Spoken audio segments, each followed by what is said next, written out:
નવનિયુક્ત મેયર દક્ષેશ માવાણી આજે ચાર્જ લેતા લોકોની સમસ્યાનું નિવારણ લાવવાની શરૂઆત કરી છે।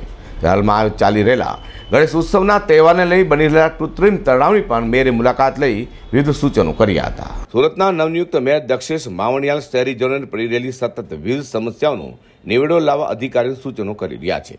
આવનારા ગણેશોત્સવના તહેવારને ધ્યાને લઈને બની રહેલા કૃત્રિમ તળાવની પણ મુલાકાત લઈ રહ્યા છે। સુરત શહેરમાં દેશમાં મુંબઈ બાદ સુરતમાં ગણેશ ઉત્સવના સૌથી મોટું આયોજન કરાય છે।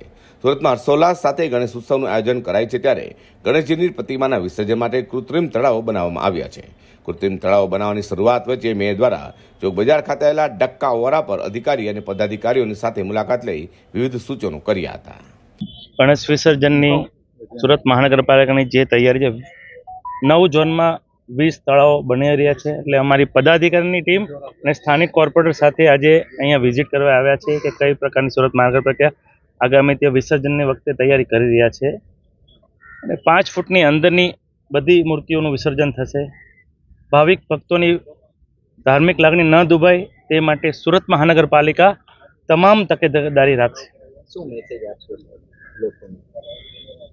દર વખતે વિસર્જન થાય છે, સુરત મહાનગરપાલિકા પૂરેપૂરી તૈયારી કરી છે। તૈયારીના ભાગરૂપે અમે આજે વિઝિટ કરી છે કે સુરતીઓને વિસર્જન વખતે કંઈ પણ તકલીફ ન પડે, ધાર્મિક લાગણી ન દુભાય તે માટે મારી પદાધિકારી ટીમ, સ્થાનિક કોર્પોરેટરશ્રી અને ઝોનલ ઓફિસર સાથે અમે આજે વિઝિટ કરી છે કઈ પ્રકારની કામગીરી થઈ। કૃત્રિમ તળાવ બનાવવામાં આવશે સુરતની અંદર? 20 તળાવ બનાવવામાં આવશે। સુરત મનપા દ્વારા હાલ ગણેશ વિસર્જન લઈને કૃત્રિમ તળાવો બનાવવાની કવાયત તેજ કરાઈ છે।